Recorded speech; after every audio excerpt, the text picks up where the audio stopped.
Well, man, a lot has gone on this week, has it not? It has been a busy, busy week in the world of true crime. And of course, most of our attention right now is on the case against David Anthony Burke, who is charged with the murder of Celeste Rivas Hernandez.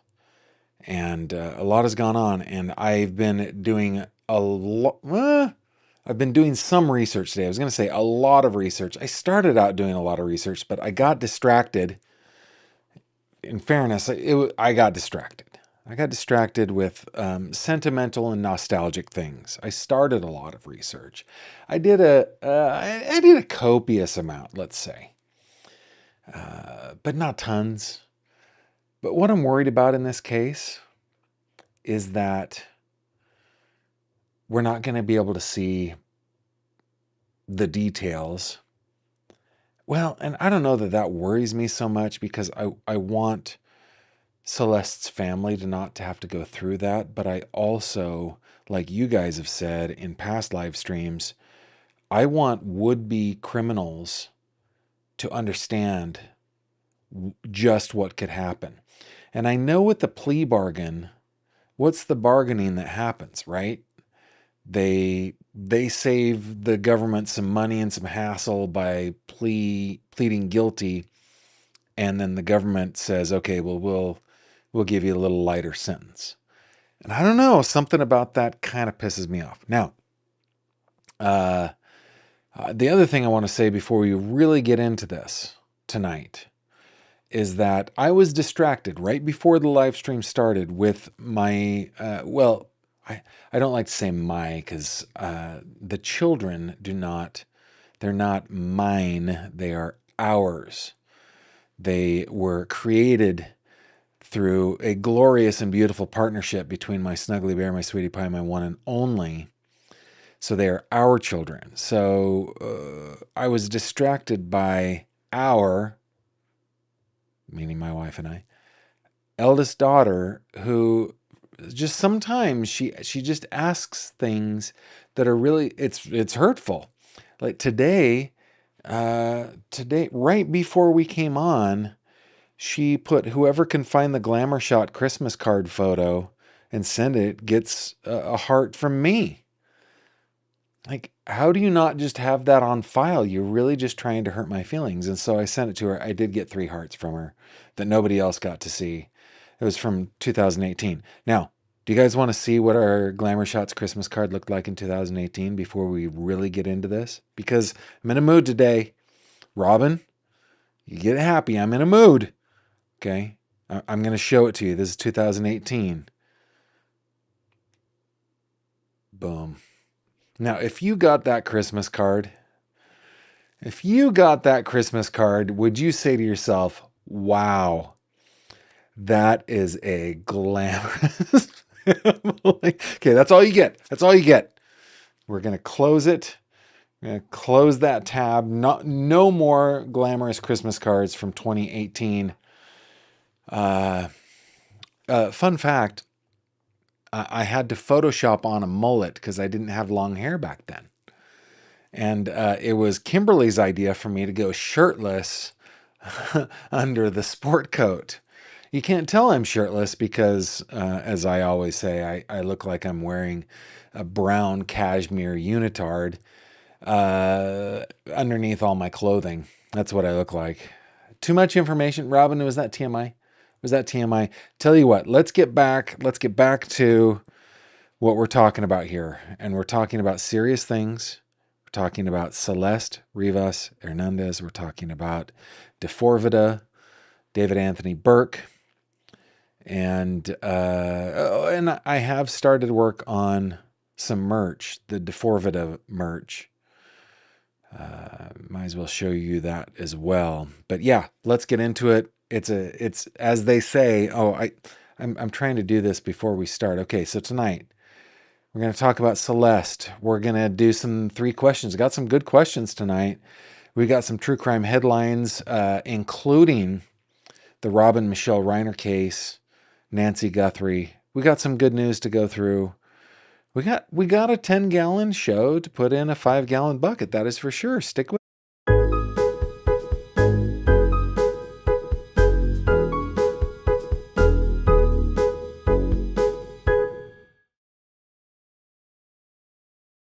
This video contains mature themes and discussions intended only for adult audiences. Viewer discretion is advised. Hello there, my friend. Welcome back to another true crime conversation with me, Gavin Fish. So glad that you're joining me on this channel. We like to cut through the fluff and sensationalism of true crime, get into the nitty-gritty.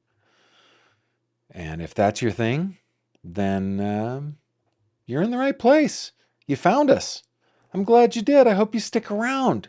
And I hope you tell me where you're watching from. That's one of my favorite things. Put it in the comments. Where are you watching from? I like to know. Now, let's go ahead and show you what we've come up with here. This is just our first round, okay? This is a first draft, but it's D4vd and G4il with no before-il. Ill. I don't know. I don't know how to say it, but I'm thinking to put that on maybe a black coffee mug. Maybe put that on a t-shirt of some sort. It's just a thought. It's just our thoughts. But let's get serious for a second and keep in mind my mantra, guys. My mantra, we take ourselves not so seriously, right? We take victims, their families, and crime seriously. We don't take ourselves seriously. So, yeah, what are we doing? We are talking about this beautiful young woman who, at the age of 11 or 12, was lured, allegedly by this man, into his orbit. And over the course of a few years, was CA'd and SA'd. Now, I want to bring up something real quick. The last two videos that I've done, have been demonetized by YouTube. And that's not that big of a deal. It's fine. It's fine. But what it does, one, it takes away my incentive to do these kinds of things. But two, it has fewer viewers learning what is actually happening in this case of this young girl who was lured ultimately to her death, a violent, painful death. So if you would, one of the indicators, one of the things that tells YouTube, hey, send this out to more people, is if it makes YouTube money. So if you have been holding back, you've been thinking about a super chat or a super sticker, and you haven't done it in the past, this is just an invitation, no guilt, but I would deeply appreciate it. It helps me, it helps the channel, it helps my family. So thank you for considering that. Javi, I'm feeling a sneeze come on, so we're going to need like the cough button pressed. I should look into the light? I don't know. Maybe rub my nose.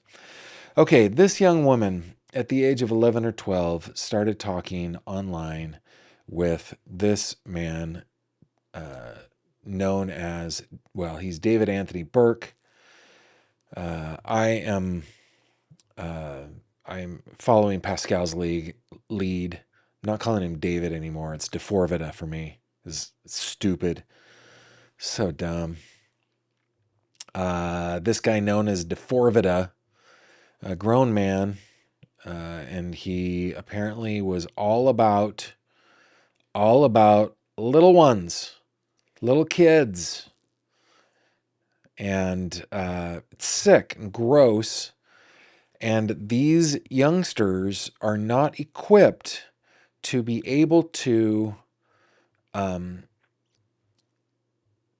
defend themselves against somebody who is a very, very, very good predator, a trained and practiced predator, which I believe Mr. D4vd is. You know what I just realized? I didn't bring up my... give me just 1 second. I want to be able to get your comments. And I need to be able to pop this out. There we go. Okie dokie. want to say thank you first to, let's just see if it'll come up. I didn't get it ready. There we go. Jamie, thank you very much for the super chat, for getting us ready, getting us going. Deeply appreciate that. Christine Meadows, thank you very much for your super chat.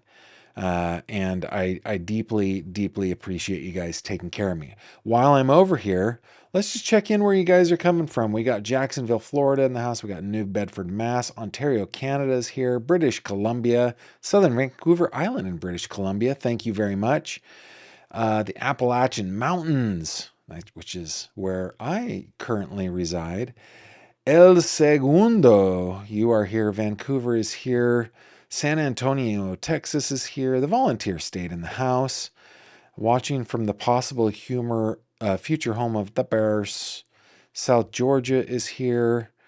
Justice for Jane. That's a great, hey, that is a great point. Wouldn't wear a t-shirt with D4vd on it. A great point. Okay, we're going to go back to the drawing board. Long Beach is in the house. Thank you so much. We got a couple more super chats coming in. Thank you very much, One Lucky Girl, for that sticker. Thank you to Analytical One. May we always remember beautiful, beautiful Celeste. Thank you for that. Erie PA is here. Yeah, Paulie's saying the same thing. I don't want that man's face on my chest. No, sir. That's a good point. That is a good point. Tennessee is here. Thank you. What do we got? Ohio Palm Mom, thank you very much, and for saying that. That's awfully nice of you. I appreciate that. Queensland, Australia, coming in number one for distance from where I am here in Western Pennsylvania. Thank you for being here. Let me just keep on going. Yeah, a lot of creators have been demonetized this week over the case. Indeed, that has been the case. Jenny, thank you. Lurking but wanted to help. Thanks, Gavin and mods. Appreciate you so much. Yeah, the demonetization comes because we're talking about SA and CA. We're talking about the DP. We're talking about hard things that YouTube deems not advertiser friendly. And I respect it, man. I respect it. It's cool. I just, I just appreciate you guys. Thank you for doing that, for taking care of me.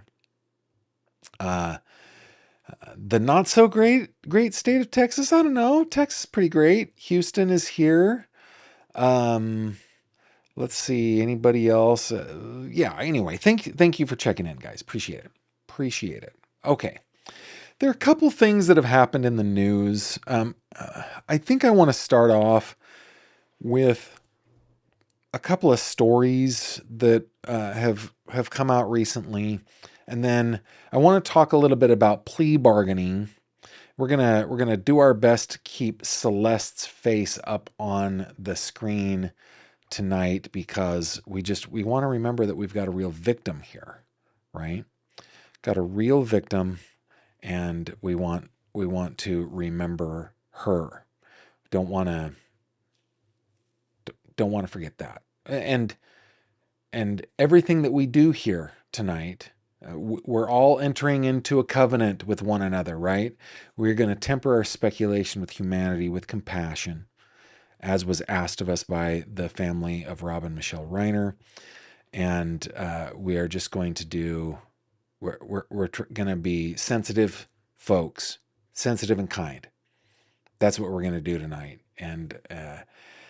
And mods, thank you very much for keeping track of everybody, and everybody, thank you for keeping our conversations classy. Okay, I found this article and it touched me because we're starting to learn a little bit more about Celeste. Because she is a minor, and because the family has kind of stayed out of the limelight, which I completely respect and understand, we don't know much about Celeste. So I thought, with thanks to CNN, Ray Sanchez, Kyun La, thank you for writing this up. Let's learn a little bit about Celeste, okay? This just came out today. The tight-knit and family-friendly city of Lake Elsinore in Riverside County is about 70 miles southeast and a world apart from the glitz and glamour of the Hollywood Hills.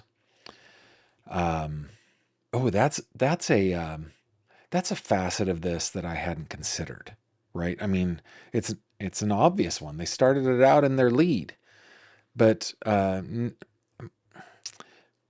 not only, recently, let's bring Celeste up. Recently, over the last few days, I've been going through elementary school, middle school, and high school newspapers that were sent to me by a classmate that I met in 4th grade. She and I have remained friendly we met in 1984. So it's been a while, right? And so I've been looking at and reading the kinds of things that we wrote as newsworthy and important to us when we were 11. Well, yeah, starting in 6th grade, 11, 12 years old, 13, 14 years old. So I've been really kind of in a pubescent mindset of myself, remembering who I was. And in fact, just today, she might be watching right now. She's awesome. The girl that I fell in love with in the 6th grade, we even had a little like ceremony out on the playground. We committed ourselves to one another, and that lasted for about 2 minutes. But anyway, we recently connected, and we've been talking about the old days, right? And this is the age that Celeste was that we're talking about. She was in the Inland Empire, Riverside County, Lake Elsinore. The idea of somebody as important and glamorous to an 11, 12, 13-year-old as a musician, somebody with some cachet, oh my goodness, that would be bait impossible not to at least try to nibble on, right? And so what a terrific way to open up this article, Mr. Sanchez, Ray Sanchez, and Kyung Law. The tight-knit and family-friendly city of Lake Elsinore in Riverside County is about 70 miles southeast and a world apart from the glitz and glamour of the Hollywood Hills. Celeste Rivas Hernandez grew up in Lake Elsinore, where she was a regular at the corner store down the street from her home. Neighbors still recall her strolling around with her backpack and long curly hair atop her 5'2" frame. Kaylee Cortez, a neighbor, remembered the first time she saw Celeste 3 years ago. Quote, "I'm like, oh, look at that girl. She had big, beautiful curls. That's a beautiful little girl," Cortez recalled. The next time Cortez saw Celeste was when her picture appeared in the news after her dismembered and decomposed body was discovered in the trunk of a Tesla owned by the alt-pop singer who goes by the name D4vd. The car was parked on a street in the upscale Hollywood Hills neighborhood where the artist, whose legal name is David Anthony Burke, had rented a multi-million-dollar home in the hills under the iconic Hollywood sign. Her body was found a day after what would have been her 15th birthday. Quote, "Hollywood will always entice kids," said Cortez, 36, who has a 14-year-old daughter. Continuing the quote, "Getting to meet a celebrity or doing something out of the norm is cool for any young teen. Lake Elsinore is small. It's kind of quiet. It's not like hustle and bustle." Yeah, again, just a shiny, shiny bait. And predators know how to bait their prey, right? They know how to bring them out of the safety of their communities and their homes and their families. They're practiced at this. And I think that Mr. David Anthony Burke is just such a predator. Okay. About a year after Cortez first saw Celeste on the street, family and friends began to report the girl is missing. starting as in early 2024. She and D4vd appeared together in a Twitch live stream that January. Between then and March 2024, he was photographed getting out of a black Tesla near the 7th grader's home. Dude, that is, listen, you are exhibiting a real illness. If as a person, and I'm telling you, like, if your prey is a 7th grader, if you are any older than like an 8th grader, it's weird. It's out of the ordinary. Now, I know that there are exceptions to rules. You know, somebody being in 7th grade, a little older, somebody being in 9th grade, like skipped a grade or two. I get it. Don't come after me, but you guys know what I mean, right? This is not age appropriate. He was in 2024. He would have been what, 19 years old? A 19-year-old and a 13-year-old? Come on, right? Oh my goodness. Celeste was also photographed backstage at one of his Los Angeles shows in June 2024. She was last seen alive going into David Burke's home. I'm just going to say Burke's home in April 2025. She was 13 at the time, a teenager seen in widely circulated photos with thick, dark curls that highlight her soft smile. I mean, look at that beautiful child. Think of your own children or grandchildren or your little sister, right? The world ahead of them. The entire life ahead of them. And just so much potential. Just so much potential. She loved Hello Kitty, and the missing persons poster in Lake Elsinore said she was last seen wearing Hello Kitty slippers. Quote, I don't want her remembered as a rebellious kid or a runaway, said Cortez, who started and tends to a makeshift memorial outside the home where Celeste lived with her family. Continuing the quote, she was a daughter, a sister, a friend. She was a young girl just trying to figure out life, and she doesn't get to grow up, Cortez said. She doesn't get to get married or have any children because someone took that away from her. And that is a mature way of looking at these things. When a person's life is cut short, it's taken away, especially in youth, you not only are snatching that life away from them and their parents, their loved ones, but you're snatching their future possible grandchildren. That, you know, like you're snatching generations off of the earth. And I can't understate this. I'm sorry, I can't overstate this. You're killing thousands, maybe millions of people when you take one life. And I love that Ms. Cortez said, you know, I don't want her thought of as a rebellious kid or a runaway.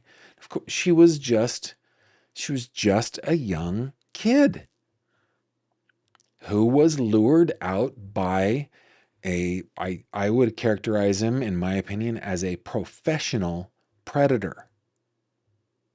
It could happen to any of our children. Okay, a victim's life cut short. On Monday, following a months-long investigation, Mr. Burke, 21, pleaded not guilty to first-degree murder. The LA District Attorney added special circumstances to the charge, which makes the sentence eligible for the DP. Prosecutors say that he had well, this is YouTube. We're going to try real hard. We're going to say an SA relationship with the young girl, because it's not a relationship, right? I mean, I understand the descriptor here, but we know that there is a difference, right? It's not a relationship. It's not a relationship. It is SA. But anyway, he had a SA relationship, let's say, with the young girl and killed her after she threatened to expose it. He allegedly engaged in continuous SA of Celeste starting in September 2023 until September 2024, according to the criminal complaint. Now, Blair Burke, one of Mr. Burke's attorneys, wrote in a statement on Monday, quote, "The actual evidence in this case will show that David Burke did not murder Celeste Rivas Hernandez, and he was not the cause of her death. We will vigorously defend David's innocence." And I know some of you disagree with my position on this, but I am grateful for Ms. Burke and her legal team for defending Mr. Burke, spelled differently. Too many Burkes here. Maybe I need to go back to D4vd. But anyway, I want a vigorous, competent, good defense, and I expect nothing less. I want the prosecution and police, all investigators, everybody involved in this case to have dotted every I, crossed every T, every little single detail buttoned up, all 40 terabytes of it. And I have faith that that has been the case. Okay, Celeste died of multiple penetrating injuries, according to an autopsy report released Wednesday. We went over that. It is available on my Patreon for you to download. There are other places you can get it too, and you can read the entire thing by watching the video from a couple of days ago. She had wounds on her chest and abdomen that may represent sharp force injuries, the Los Angeles County Medical Examiner's Office said in a report. Of course, she had been dead for months, and so it's very difficult to know for sure. A tattoo reading "sh" was found on the inside of her right index finger, the autopsy report said, similar to the tattoo Mr. Burke had on his finger. Guys, okay, am I just old-fashioned? Am I old-fashioned? Should 14-year-olds have tattoos? Maybe I don't feel like I'm a total prude. My wife and I gave our then, 17-year-old son a Christmas gift that was his first tattoo. I'm not anti them, not pro them, but 14-year-olds, what tattoo artists are doing that? Please, oh my, okay. That's a tangent. Guys, what was it? It was a tangent. It was definitely a tangent. Okay. So it was found on the inside of her right index finger, the autopsy report said, similar to the tattoo Mr. Burke has on his finger. 2 fingers were severed and missing from her other hand. To my knowledge, they've not been found. Since Celeste's dismembered body was discovered in Burke's Tesla, most news coverage of the case is focused on the budding musical sensation known to his legion of mostly young fans as D4vd. But Celeste's brief life has drawn relatively little notice. I'm so glad that CNN wrote this. And here is a photo of her parents. This poor family. I mean, look at them. They could be any one of us. They could be any one of us. This could have happened to any one of us because of the professional predator, the practiced predator that did this. Okay, community mourns teen who never returned home. Celeste's family has largely stayed out of the public view since her body was discovered. In a statement, the family's attorney said the parents, Jesus Rivas and Mercedes Martinez, asked for privacy as they grieved the loss of their daughter. Quote, "The Rivas Hernandez family is committed to ensuring that Celeste's voice is heard and her memory is honored throughout the process," family attorney Patrick Steinfeld said. Celeste was a beautiful, strong girl who loved to sing and dance. Ooh, that just gave me chills, right? For a predator with musical ability, being able to tug at those strings, man, to a little girl who just the music got her, right? It got her, it spoke to her. It penetrated her. Penetrated her deeply into her soul. She loved it. And he had that. He could grasp onto it, and he could He could tickle those strings, right? He could tug on those strings. Anyway, Celeste was a beautiful, strong girl who loved to sing and dance, the family said in a statement. We love her very much, and she always told us that she loved us. They added, we miss her deeply. All we want is justice for Celeste. After the release of the autopsy report on Wednesday, Steinfeld said, the findings have caused profound emotional pain for Celeste's loved ones. Of course they have. Quote, the Rivas Hernandez family is absolutely devastated by the findings contained in the medical examiner's report involving the horrible and gruesome death of their beloved daughter. They respectfully ask for privacy, understanding, and patience as they process this information. Close quote. For now, friends and neighbors honor Celeste's memory at the memorial that Cortez started with a lone photo of the girl and some flowers. It now includes fresh flowers, stuffed animals, toys, candles, and a huge sign saying justice for Celeste Rivas. There was a photo of it up here, right? I mean, this is a sign. It's literally a sign, but it is an ensign to all of us just how much pain the community feels over the death of this little one. Okay. Neighbors stop by to pay their respects, often leaving flowers and other mementos. Quote, every holiday I make something for her, like for Valentine's Day, for Christmas, and I just put it out there. It's kind of become like a labor of love for me, Cortez said. One day, a man who Cortez believes is an uncle of Celeste emerged from the teen's home and knelt before the memorial, sobbing uncontrollably, she said. Family members always mouth the words thank you to Cortez when they drive by. Quote, this memorial is about Celeste and her legacy and her impact, Cortez said. Her brief life has had an impact on many residents of Lake Elsinore, including Ellie Nadoff, who owns a corner store a few doors down from where Celeste lived. Quote, I feel like I know her forever for 11 years here, Nadoff said. Takis and soda were her favorite afternoon snacks, he recalled. On rainy days, Nadoff would make hot chocolate for Celeste and other kids waiting for the school bus. I grew up in Orangevale, California, which is a suburb of Sacramento. It's probably half of it is suburbia and the other half of it is pretty rural. There are horse farms and still remnants of old orange groves and things like that. It's a beautiful little spot placed along the American River on the east side of the Sacramento Valley. It's beautiful. We lived in the suburb part of Orangevale, and there was a 7-Eleven. It's still there it's on Woodmore Oaks Drive in Orangevale.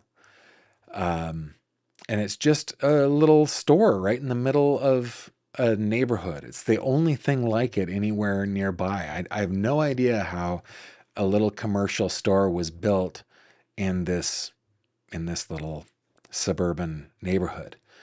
My mom worked at that 7-Eleven. Both of my older brothers worked at that 7-Eleven. Friends worked at that 7-Eleven, right? And I could still talk to my mom or to my brothers about specific people that we grew up with or were in the neighborhood or whatever, and they would be able to tell you right now what their regular thing was, right? When they came in, what their regular thing was.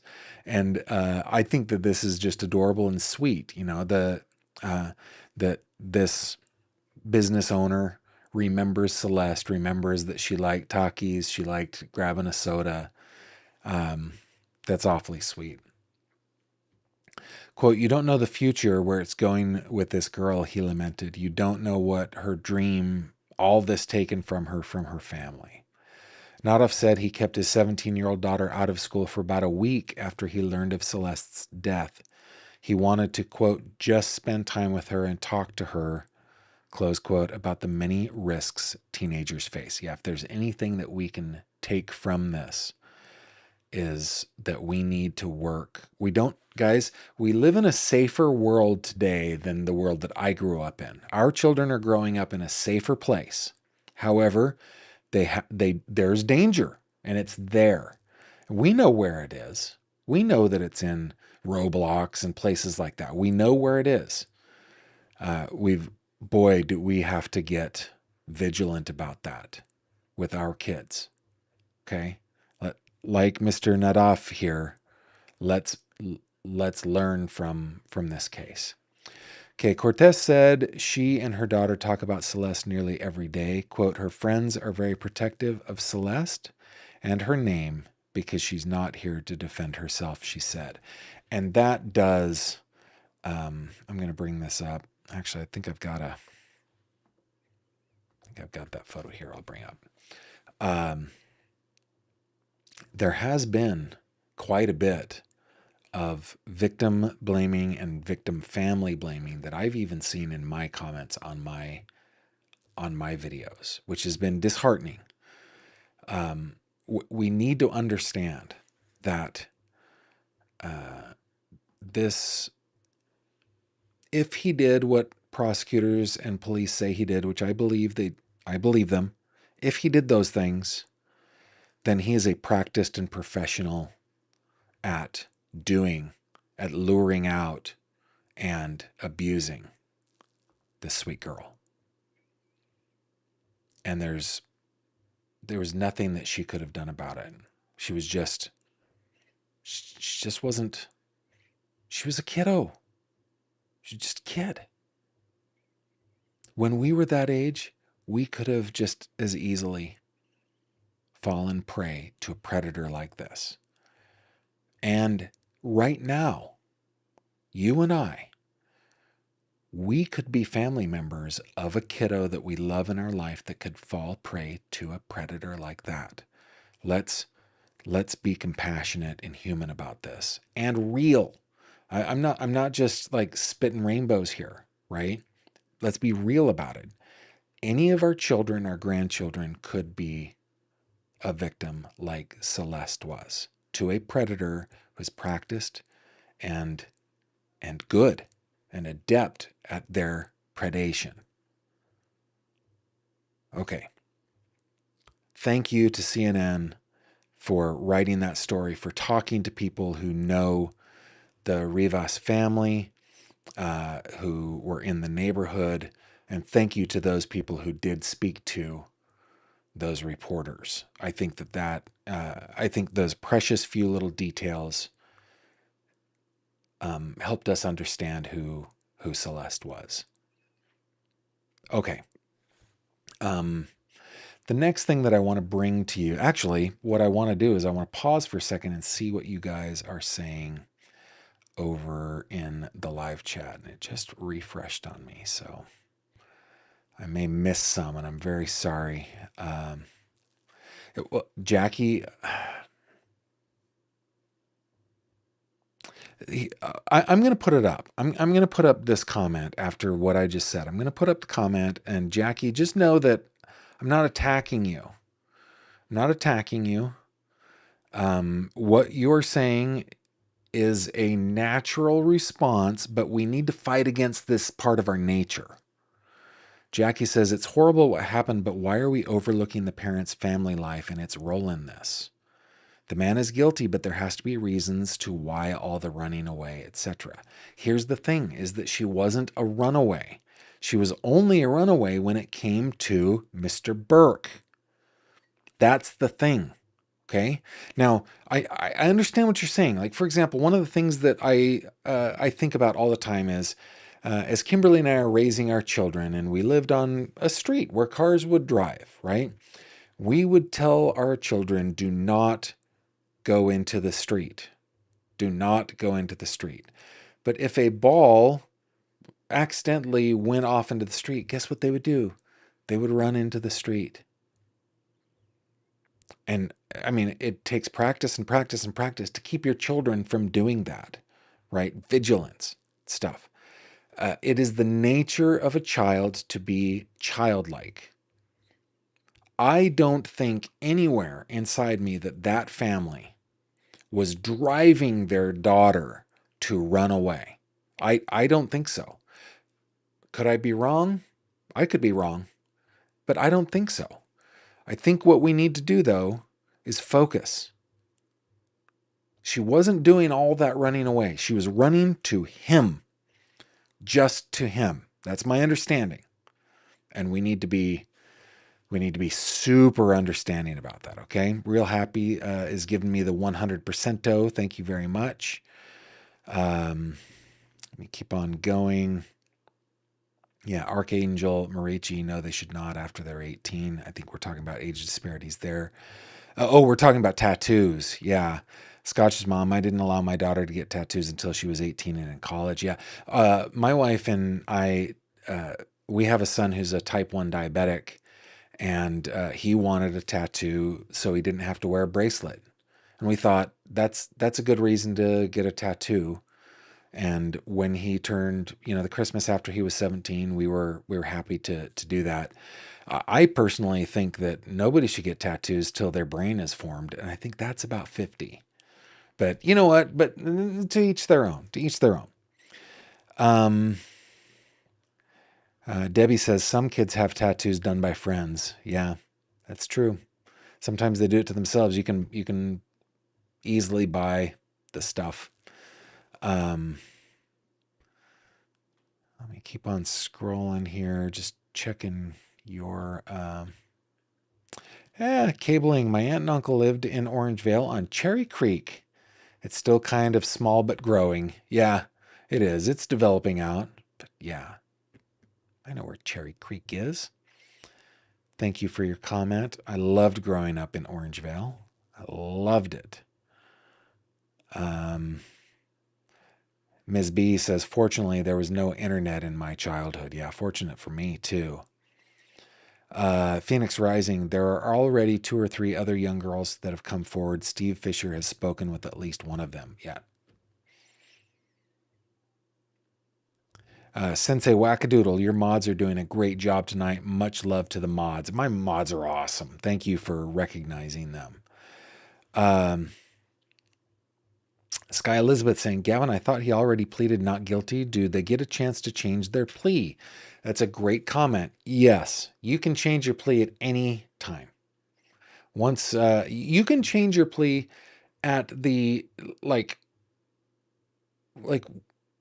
during a trial, you can change your plea. So, and that's what usually happens. Typically, somebody pleads not guilty until they plead guilty, and that's like 90% of cases. That's usually what happens. Great question. Glad that you brought that up. Robin says, I think you're a bit off of total brain formation, at least 60. Yeah.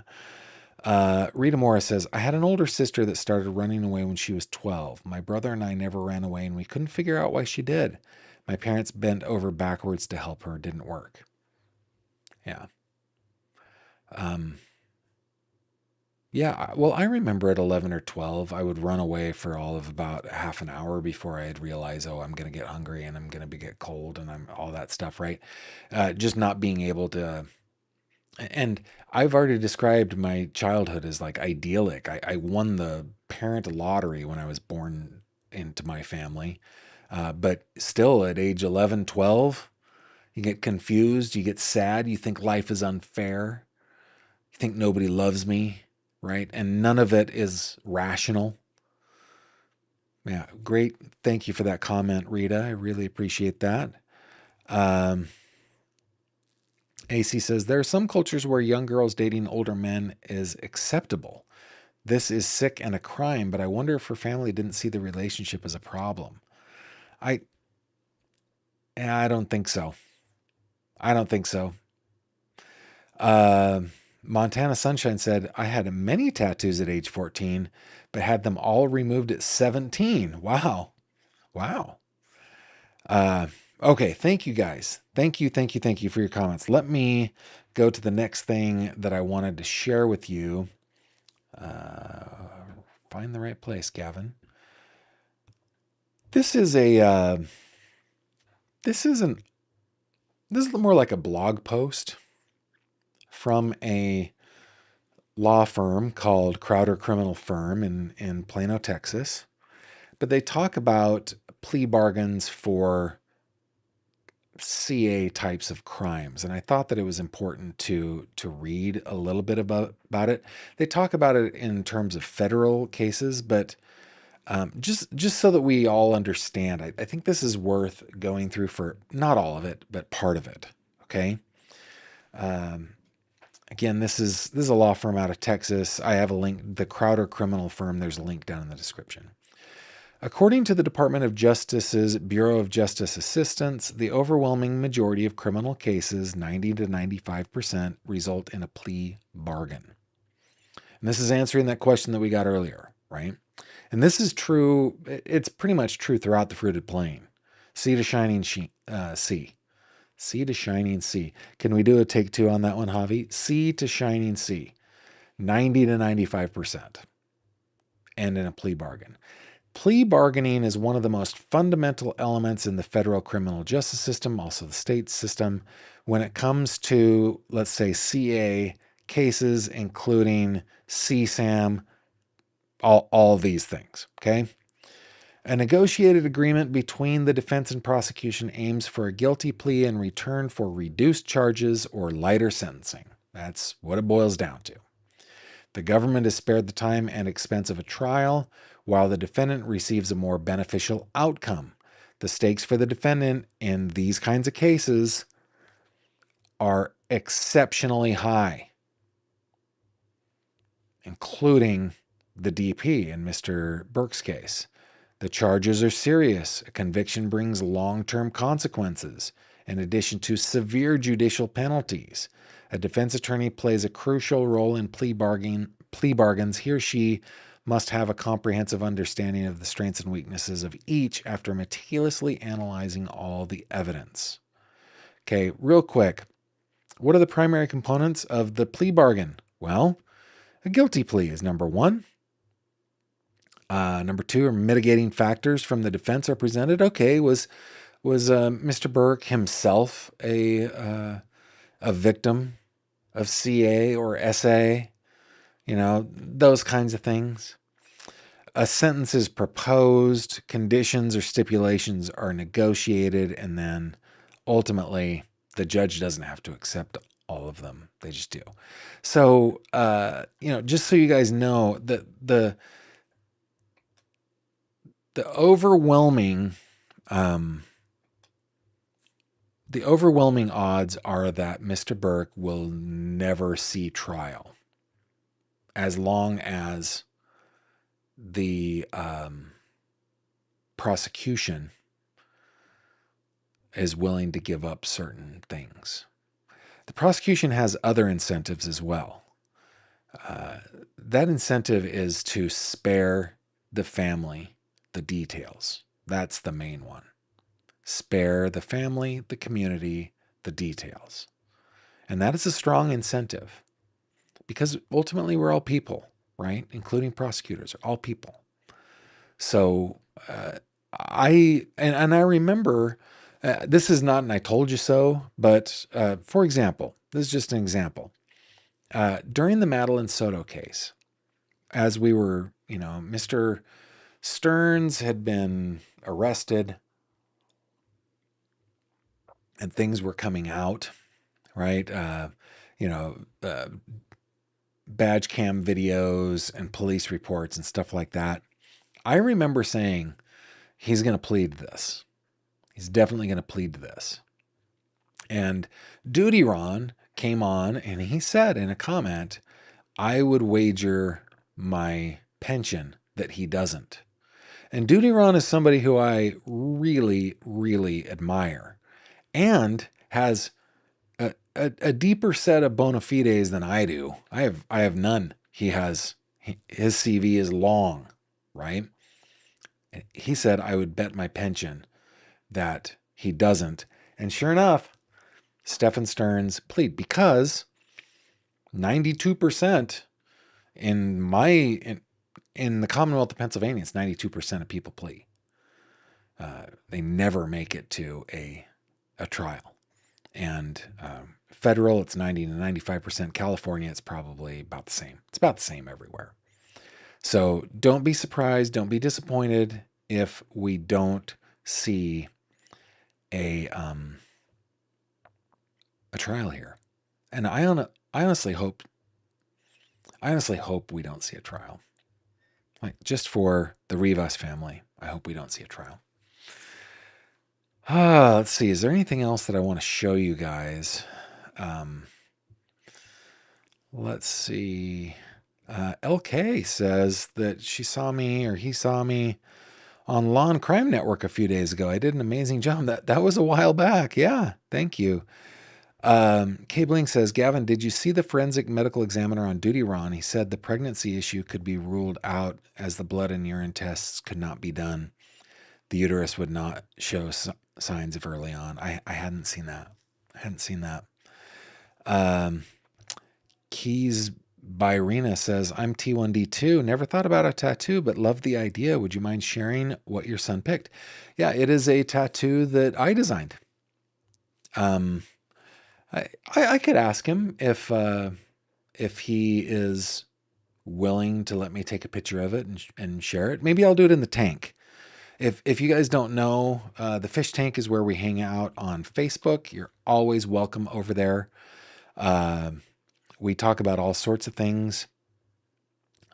Easiest way to get there is from my website, gavinfish.com. If you click on this little fishy icon, that will take you to the tank. So if I get his permission, I will share it. But it's on the inside of his wrist, and it is basically an identification showing that he has type 1 diabetes.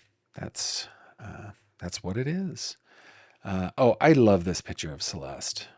This is something that her family shared. What a cutie. Sweetie. Yeah, I'm going to skip over anything that is about Celeste's family. Like, I respect your opinions and your comments. But I'm skipping over them. I just don't think that it adds to the conversation in a positive way. Okay, so that's what we have in Celeste's case, guys. But there's more to come. Don't you fret.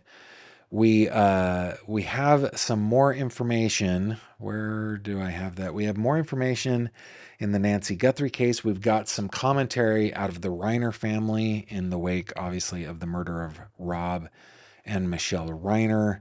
And we've got some news, some good news coming up. We've been doing this lately. We like to end our show with some good news. But before we do that, how about we get into 3 questions? It's 3 questions with Gavin Fish. Okay, in this segment, guys, I answer 3 questions that you send to me at 3questions@gavinfish.com. 3questions@gavinfish.com. Just spell it all out. THREE. 3questions@gavinfish.com. And I will put it on the list, and I will endeavor my darndest to answer all questions. I got to say, I'm running light on questions, and it's the same handful of people that send in questions, and that's cool. It's totally cool. But if you have a question that you would like me to answer, that could run the gambit from my favorite color to the deepest mysteries of the universe, or my opinion on them anyway, send it to 3questions@gavinfish.com. Okay. Question number 1. I especially like the questions that you guys can answer in the chat. From Angela, frequent correspondent. Gavin, I have to ask, do you believe there could be intelligent life outside our planet? I'm curious. Well, Angela, I think the more important question, and this isn't a dodge. I'll answer your question. But I think the more important question is there intelligent life on this planet? And some days I'm not convinced. Do I believe there could be intelligent life outside the planet? Yeah, I do. The Curiosity rover found molecular structures on Mars that were described as molecules that are precursors to DNA. It's organic material. Or at least it's evidence of organic material on Mars that could have been there from millions of years ago. It could have been transported there by meteorite. But in the vast universe, where there are countless solar systems, countless planets orbiting around those suns that are in the so-called green zone, I just can't imagine that we're the only ones in the world. Now, I am not, or in the universe. I'm aware of, I can't remember what is the name of that paradox where it's like, well, if there is life out in the universe, how come we haven't heard from them? Yeah, I think there is intelligent life everywhere, and it's not just small organisms either. I think there is intelligent life. And if you want to read a terrific novel about the idea of finding intelligent life, I can't remember the name of the writer. Give me a second. It is Mary Doria Russell wrote a novel in 1996 called The Sparrow. It is such a good book, and it deals with people on Earth dealing with being with first contact from another planet, and it specifically does it from the perspective of faith. And do you lose faith if there is life outside of just our little world? It's really thought-provoking and a fun novel. I read it in a book club years ago with Kimberly. I'm not really a fiction reader, but I did, and it was so good. And I loved that book club too, because we were the only ones under the age of about 60 at the time, and we were in our early 20s. It was really fun. It was like having like 6 bonus sets of grandparents. It was great. But yeah, that's my answer. Question number 2 from Kelly. How far is the beach from your house? Yeah, so we talked about this. My wife is a beach girl. Let's see. The distance from our house to the last beach that we went to is like 3,600 miles. It was in Portugal. The distance from our house to the next beach we will be going to is about 2,800 miles. I guess 2,600, something like that. It's on the other side. We'll be in California over the summer. The closest beach to us that is an ocean is about 400 miles. And the closest beach that we go to, which is on the Great Lakes, is about 50 miles. So, yeah, we get around. We get around a little bit. In fact, it was really fun when we were there in Porto last year. Was that just last year? I think it was. Kimberly and I were on the beach facing west. At the same time, our daughter and son-in-law were on facing west across the Atlantic. At the same time, our daughter and son-in-law were facing east on a beach, looking across the Atlantic, and we were on roughly the same latitude, looking across the ocean, somewhere out there, beneath the pale moonlight. Do you guys remember that movie? Come on, tell me. Yeah. But my wife is a beach girl, and she's looking forward to being back at the beach. And question number 3, also from Kelly. It's a philosophical question. I want your answers to this in the chat. Does money buy happiness? Kelly, money does not buy happiness. But money buys cameras. And cameras make me happy. That's my answer. No, money does not buy happiness. Money definitely buys cameras. Cameras make me happy. Those guys are your questions. Now, while you are getting busy on your little keyboards with your fingers or your thumbs, and you're going to tell me your answers to these 3 questions, let's get into some headlines around the world. Here we go.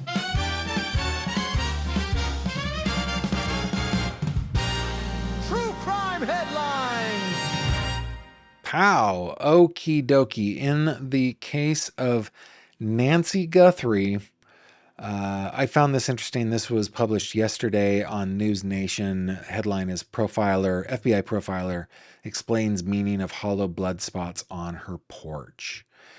Images of the blood found on Nancy Guthrie's front porch showed the drops appeared to have been smeared, retired FBI profiler Jim Clemente told News Nation's Brian Enton. Clemente looked at the video of the scene, analyzing the clips frame by frame and drawing conclusions based on key observations. Quote, "This tells me a number of things and it's very specific. One is that at this point, Nancy's face was very close to the ground, within a foot of the ground. This could be she was either on her knees, hunched over, or actually lying on the ground." Close quote. Clemente expanded on the droplets, noting that some are low velocity blood spatter and others are medium velocity. Quote, "Medium velocity blood spatter can be created when someone actually aspirates blood and then coughs it up," he said. "You can see 3 circular blood spots, but they are hollow. You see mainly the rings. This definitely came from her. She coughed it out. It kind of went out in different directions. Where that blood pattern disappears, I believe she was likely picked up and carried the rest of the way, perhaps with her face up, so there was no more blood deposited on that walkway." I find that very interesting. I want to find the right button. Here we go. These are this is the blood spatter that Mr. Clemente is talking about. Now he goes on and says Clemente was adamant that Guthrie's kidnapping only involved one person, which is interesting to me because I think not.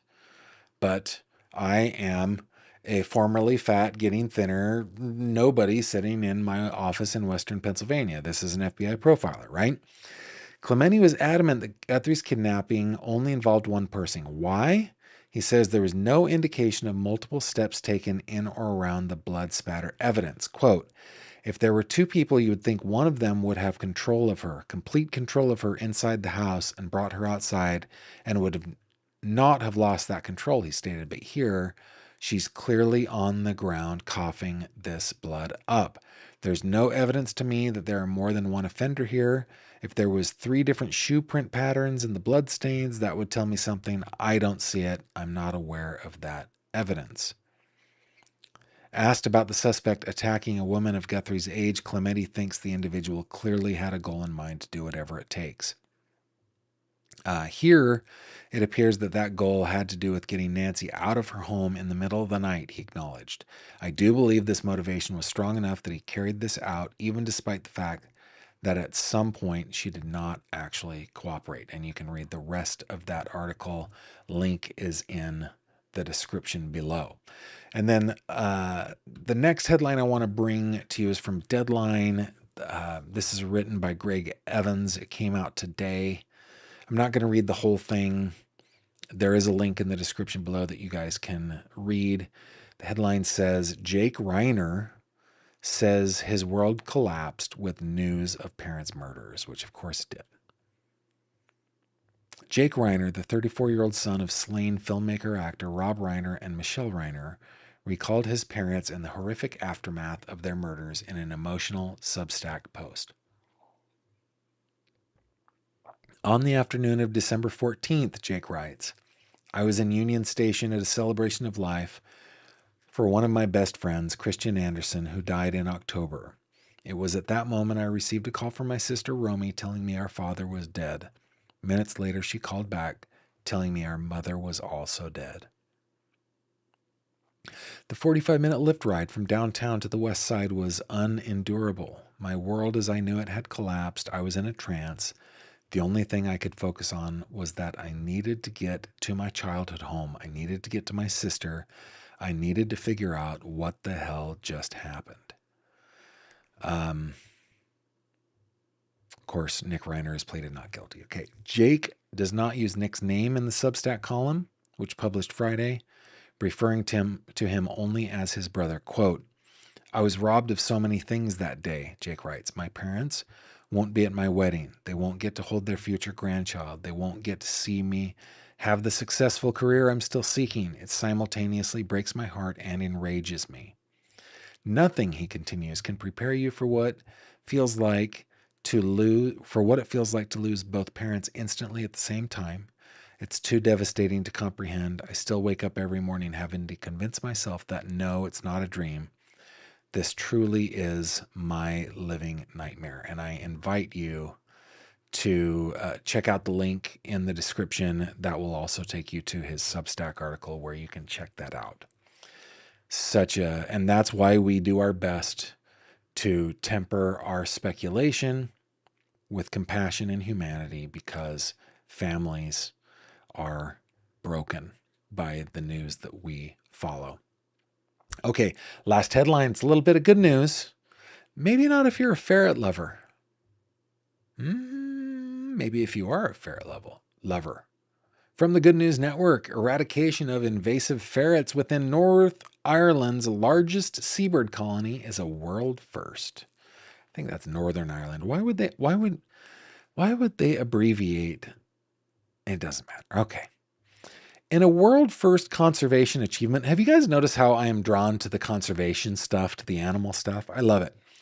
Okay, in a world first conservation achievement, Northern Ireland has successfully eradicated an invasive population of ferrets on Rathlin Island, host of the Commonwealth nation's largest seabird colony. One of the most effective conservation strategies currently employed on a wide scale, invasive animal elimination has allowed hundreds of islands worldwide to recover their native wildlife populations. Typical invasive targets are rats or rabbits, but in the case of Rathlin, it's the first time anywhere in the world that a population of feral ferrets was eradicated from an island they'd overtaken. The Life Raft, Rathlin Acting for Tomorrow project, which was established in 2021 and led by the Northern Ireland chapter of the UK's Royal Society for the Protection of Birds, along with local and government partners, aim to remove these predators and give the seabird population a chance to recover. And it's off the coast of blah, blah, blah, blah, blah, blah, blah. Okay, the ferret eradication is the culmination of years of meticulous planning, cutting-edge techniques such as thermal drones, and less cutting-edge, but no less important, methods like the detection dog named Woody, as well as unwavering support from the Rathlin community. Quote, this is an extraordinary moment for Rathlin, for Northern Ireland, and for conservation globally, said Joanne Sherwood, a director, in a statement. The successful world-first eradication of ferrets means that puffins and other seabirds can now nest and raise their young more safely on Rathlin for the first time in generations. We are already seeing encouraging signs of recovery, and we expect to see populations rebound in the coming years. It doesn't say, what did they do? The eradication work was carried out using internationally proven techniques adapted to accommodate and embrace Rathlin's unique circumstances and setting. Well, why doesn't it say how? It doesn't say how, but that it was using techniques that I guess everybody's cool with. Anyway, there's an island full of seabirds that are no longer hunted from an invasive species. And I think that's great. I think that is really, really good news. And those guys are ye headlines. Push the button, Gavin. There we go.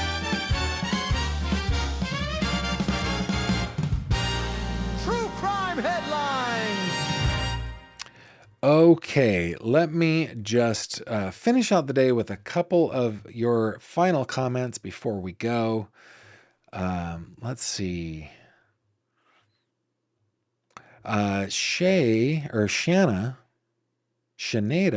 I don't know, says this case really goes to show just how much social media plays a role in cases with younger people. This is something I think we'll see more of. I think you're probably right. probably right.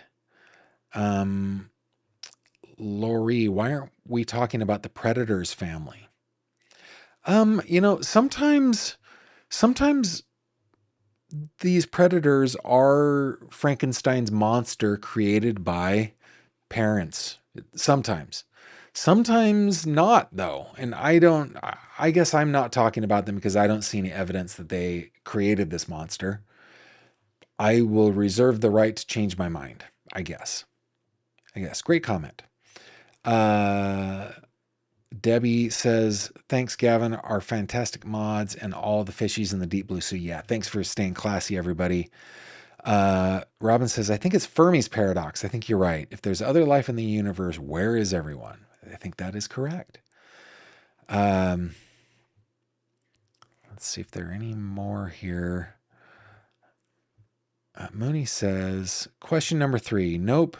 Married twice. Neither time was for money. The second time worked out beautifully, though, and we are completely broken happy. Well, good. Good. Ohio Palm Mom says, money does not buy happiness, but it's a lot easier to be happy when you're not so worried about having to pay the bills. Yeah, I mean, that has been my experience too. Charlotte says, money doesn't buy happiness itself. However, it makes quelling any issue that may be troublesome so much easier to just handle. Indeed. Debbie says, Mr. Clementi's interview was interesting. Yes, indeed. And then Allison, thank you so much for the super chat. She says, thanks for all the great information and content. And then Allison also gave 5 memberships. And Allison, thank you for doing that. You are awesome. With that, guys, our week is wrapped. My weekend is going to be filled with soccer and photography, so I'm excited about that. I have a line. I don't know that you guys care about this, but I am returning to the world of analog photography. It started with the purchase of this here Mamiya RZ67 medium format camera, and it continued with, thanks to people like Autumn and people like my dad, I have obtained a couple of 35 millimeter cameras. Plus, I have a whole camera collection of 35 millimeter mostly and medium format, some 6x6 stuff. But I've got a line on an enlarger, a Bezeler 23CXL, because I'm putting together a darkroom, and I'm going to go pick that up and continue building this little hobby of mine back out. I can't tell you what a difference, what a change my life experienced when I discovered photography. And I'm just so looking forward to the smell of the chemicals and the fun part of doing what we now do in Photoshop in a darkroom. I'm really looking forward to that. Just, at one time I was a pretty darn good clinician in the lab. I was good, and I'm looking forward to getting back into that. And I've been collecting gear to help me do that, and we'll be getting this darkroom all finished up hopefully soon. So that's what my weekend's going to be. Hopefully your weekend is going to be awesome. Thank you for the super chats tonight. I'm sure I'm going to get demonetized, but that made it way easier to swallow. Thanks for taking care of me, guys. Thanks to mods, for Autumn and Mooney and Robin for all the hard work. Thank you, everybody, for keeping it classy in the chat. And thank you for those listening to the podcast or watching on Spotify. That really does help the channel. I do share the link to the Spotify video on the tank as soon as it is published, which will just be here in about a half an hour. Okay? With that, wishing you the most delightfulest of days in the coming days, I bid you adieu, and I will see you on the next one. Take care of yourselves. Thank you very much for watching this video. If you liked what you saw, please consider subscribing. And if you have any questions or comments, please leave them below.